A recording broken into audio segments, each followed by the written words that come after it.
Hello, and thank you for serving on this Sunday, March 12th, 2023. Before I get started with the walkthrough of this week's lesson, I just wanted to quickly remind you of where things are located if you are upstairs.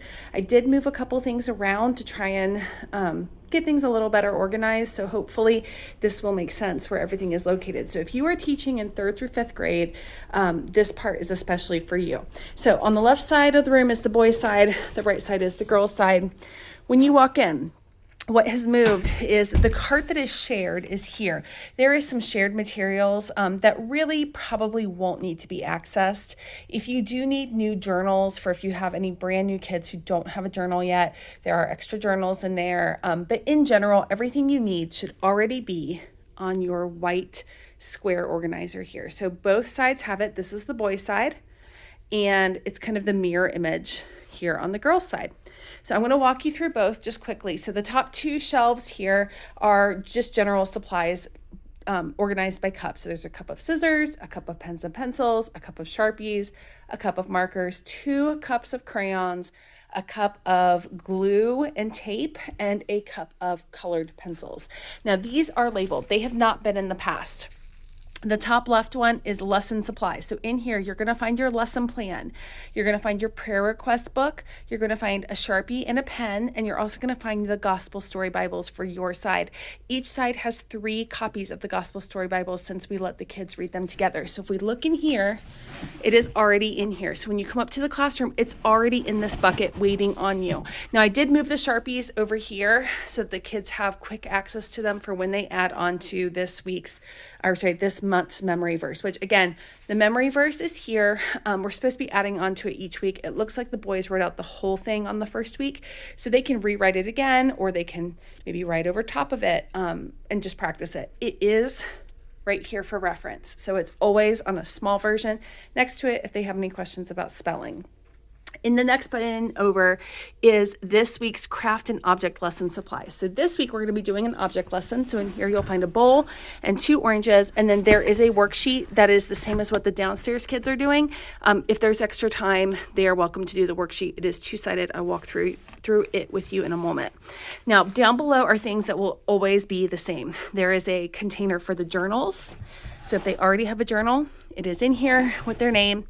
And then this bin is Bibles. So if they did not bring their ESV Bible with them, there's a bunch of ESV Bibles in there. And so that is for the boys' side. I'm going to walk you to the girls' side. The girls' side is exactly the same, but the mirror image. A bin for lesson supplies, a bin for the craft or object lesson supplies, a bin for journals, and a bin for the ESV Bibles. There's their memory verse with the key for them to look at. And I believe that is it. We also have a phone up here, which is not currently working yet, but eventually this will be a way to be able to call downstairs if you need to, or for them to call up here if a parent needs to pick up their kiddo. But yeah, I think that's it for the upstairs. So now I'm going to walk you through this week's lesson. All right, so for this week's lesson, I'm just going to very briefly go through the stuff that has not changed. Arrival at 9:30, check-in room. Check yourself in, make sure you are wearing a sticker, be there to pray together as a team. When you get to the room, as students are arriving, 1 teacher needs to take attendance as the kids arrive so we have an accurate count of who is there. 1 teacher should be turning on the TV, which this week is Unstoppable God, Life Point Kids Worship with Motion. So open the YouTube app and look for that. You can start playing that as the kids arrive and just let it cycle through the songs that it's going to suggest after that, and then come back to it when it is time for worship.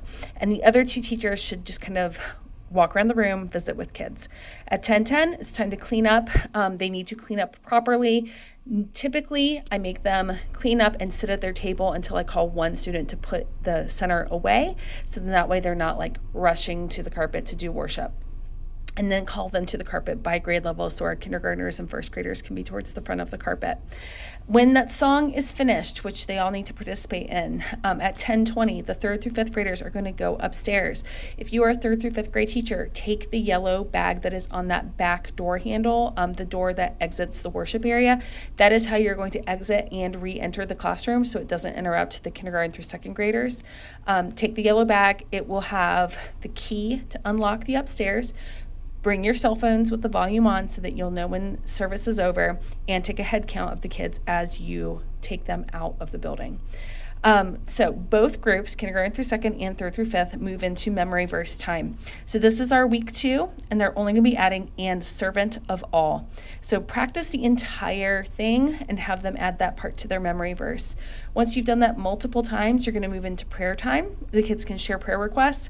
Remember, if there's a lot of repeat, like things that like they've lost teeth or they have scratches, things of that manner, you can always just try and say, lots of us have boo-boos this week. Raise your hand if you have one you would like for us to pray for, and try and group those together just for the sake of they can still feel heard and prayed for, but also for the sake of saving some time.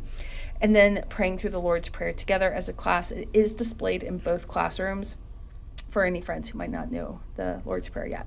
So moving on from there, has 3 sides this week. We move into our gospel story lesson, which is the armor of God. If anyone points out that we have done this before, we have. It was our very first lesson at the beginning of the school year, but we felt like it was a good thing to circle back to. So you're going to read the story. If you're in K through 2, the teacher is going to read it out loud to the group. If you're in 3rd through 5th, the students love to take turns reading the paragraphs from the story. You do have 3 copies on each side of the classroom so that they can pass those around together. And I do recommend that because it helps them to stay focused, take some ownership of the story. When they are done, you're going to make sure everyone has an ESV Bible and remind them that we're going to look for where this story is located in the Bible so we understand the context. So this is located in Ephesians 6:10 through 20, and they're going to look that up in their Bibles, both groups. If they're in K through 2, they're going to locate it, but then the teacher will read that section out loud to them. If you're in 3rd through 5th, they're going to locate it, read it either independently or with a partner, and then the teacher will read it, and then both groups will go over the follow-up questions, which are adapted from our Old Story New book, which is paired up with our Gospel Story Bible. So then following that, we have our craft or activity. If you're in kindergarten through 2nd grade, you have a craft this week. So you're going to be doing Armor of God matching game sheets and activity sheets, which are right here. Let me show you. So you want to start with the matching game because that's going to be the most time consuming.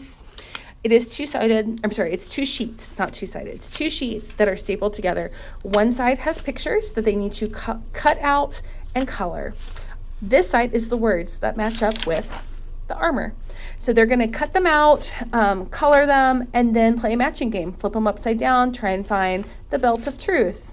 Goes together with that. So they're going to try and find those things from the story that we read this week. And so that does require them, because it doesn't say belt of truth, they have to remember that the belt represented truth and that the shoes represented the gospel of peace and that the sword represented the spirit, which actually, I don't see that on there. I think it was God's word. Well, anyway, we'll make sure you pay attention to what is in the story so that the kids will know what to look for. The helmet of salvation and the shield of faith.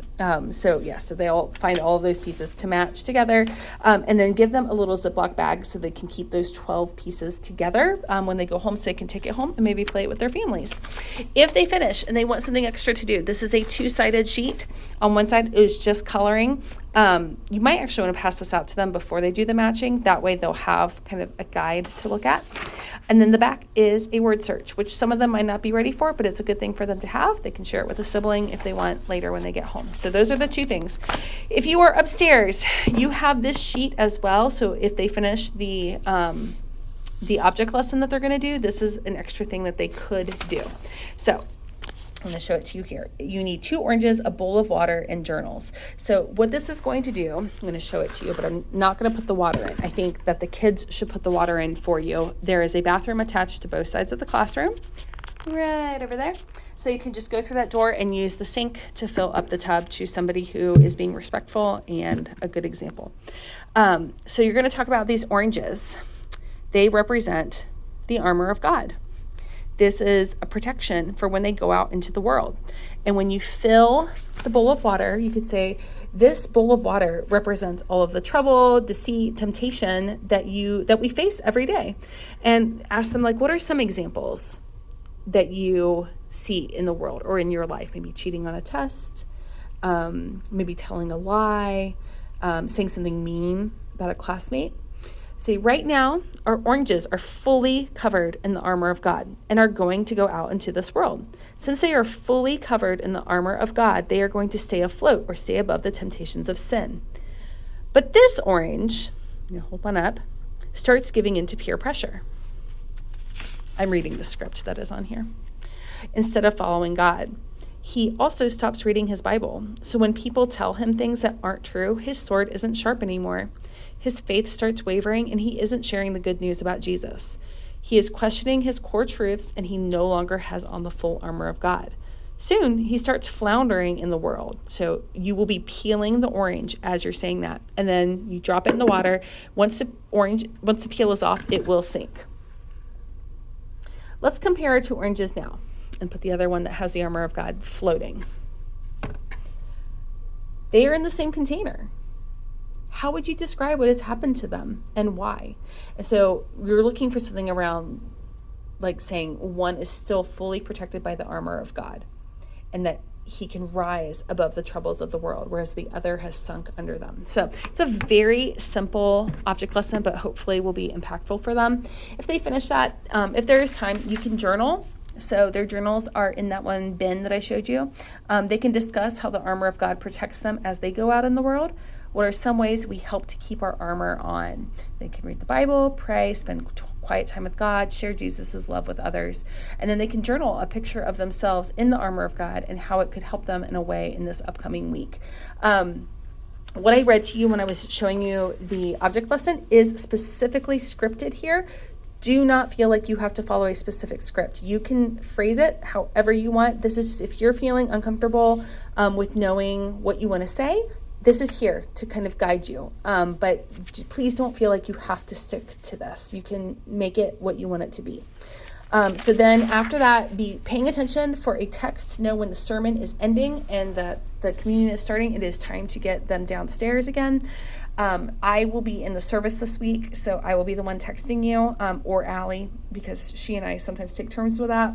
But please have your cell phone volume on so that you'll hear when that text comes in. You will have to come downstairs quickly. If there are 3 people staying upstairs, one can stay up and kind of pick up while the other 2 come down with the kids. Or if it's a quick pickup, then everyone can just come down together. And then at that point, if they're re-enter the classroom in that back door again, have them stay in the worship area. One teacher can get out the Bible prize bucket and let kids who brought their Bibles choose one prize. They can watch music videos or a video about the armor of God on TV while we wait for parents to arrive.